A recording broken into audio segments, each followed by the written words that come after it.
Mga mata sa premyo at magkakaroon ka ng lahat. Iyon ang enerhiya sa tema para sa mga palatandaan ng zodiac na may pinakamahusay na mga horoscope sa linggong ito sa pagitan ng Setyembre 16 hanggang 22, 2024. Ang limang mga palatandaan ng astrological ay nagsisimula sa linggo sa isang malakas na tala na may isang buong buwan na bahagyang lunar eclipse ng Setyembre 17. Panoorin ang ilang napakalaking pagbabago-bago sa energies at siguraduhin na huwag gumawa ng anumang mga ritual ng pagpapakita sa araw ng lunar eclipse dahil ang mga eclipse ay madalas na lumikha na hindi inaasahang mga kaganapan kasama ang nais mo. Ang katapusan ng linggo ay magiging lubos na makapangyarihan kasama ang araw na pumapasok sa Libra ng Setyembre 22 at sumipa sa panahon ng Libra. Papasok ang Venus sa Scorpio sa parehong araw at juxtapositions ng Libra at Scorpio energies ay lilikha ng ilang mga nakakaintriga na kinalabasan lalo na sa pag-iibigan at mga relasyon dahil ito rin ay opisyal na ang unang araw ng taglagas sa hilagang hemisphere. Magiging oras din ito upang ipagdiwang ang pagsisimula ng bagong panahon. Una ay ang Aries. Aries, ang enerhiya sa linggong ito para sa iyo ay napakamadulas. Itakda ang iyong mga tanawin sa kung ano ang tunay na nais mo at ito ay magiging iyo. Ang mga puwersang kosmiko ay nag-uugat para sa iyo ng malakas sa oras na ito. Ang unang kalahati ng linggo ay lalo na ay magiging isang panahon ng tagumpay. Malaking pagsulong, mga milestone na sinusuway ang iyong listahan at marami pa. Ang ikalawang kalahati ay nananawagan sa iyo upang lumikha na isang counterbalance sa pamamagitan ng pagsandal sa pag-ibig at camaraderie kasama ang iyong mga mahal sa buhay.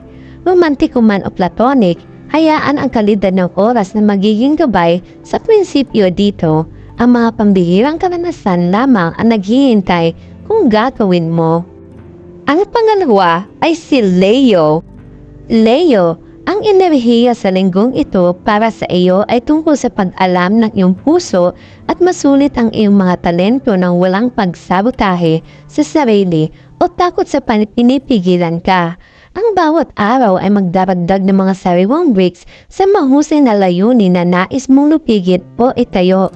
Ang ikalawang kalahati ng linggo ay nag-iingat sa iyo laban sa kasiyahan o pinapayagan ang mga nagseries o kritiko sa iwaksi mula sa iyong landas. Hindi lahat ay mauunawaan kung ano ang sinusubukan mong lumikha o magtayo. Ngunit, hanggat meron kang isang malakas na resonance sa landas na iyon sa iyong kaluluwa, malalaman mo na ito ang tama para sa iyo. Ang mga kosmikong persa ay nakuha ang iyong likod. Ang pangatlo ay ang Virgo. Virgo, ang enerhiya sa linggong ito para sa iyo ay tungkol sa pagpapanatili ng tamang balanse sa pagitan ng iyong ulo at ng iyong puso. Kung magagawain mo ito, lalo na sa unang kalahati ng linggo, makikita mo ang iyong pagpapala sa mga hindi inaasahang lugar. Para sa ilan, isasama rin ito ang pagiging maalalahanin ng mga pulang watawat sa iyong personal na kapaligiran at kung minsan, kahit nasa loob ng iyong sarili na maaaring hadlangan ang iyong paglaki. Ang ikalawang kalahati na ay depende sa mga aksyon na ginagawa sa una. Kaya, ang lahat ay nagbubukas ng maganda. Makakahanap ka ng maraming mga pagkakataon upang makisali sa iyong mga mahal sa buhay. Dito at gumawa din ang nahigit pa sa iyong mga personal na layunin.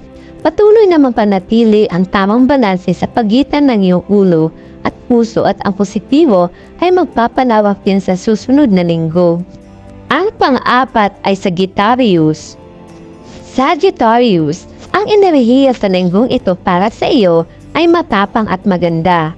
Ang unang kalahati ay nananawagan sa iyo na kumilos na may pag-ibig at pakikiramay saan man makakaya at tinan ang mas malaking larawan sa pagtinutunan ang mundo at iniisip ang iyong mga pangarap.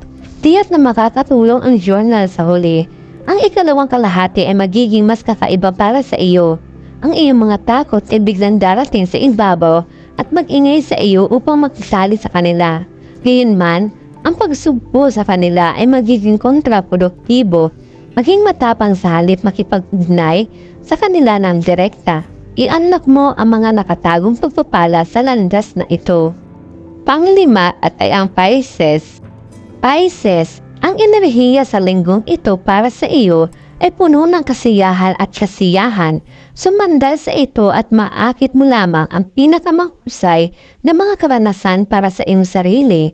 Ang unang kalahati ng linggo ay halos pagdiriwang kahit na hindi mo alam kung paano ito darating.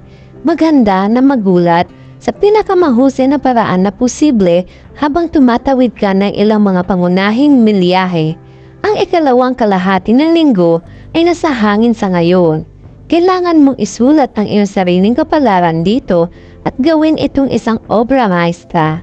Kaya maging sinasadya tungkol sa kung ano ang tunay na nais mo upang maihatid mo ang iyong mga gustuhan at mag-tune sa kagalakan.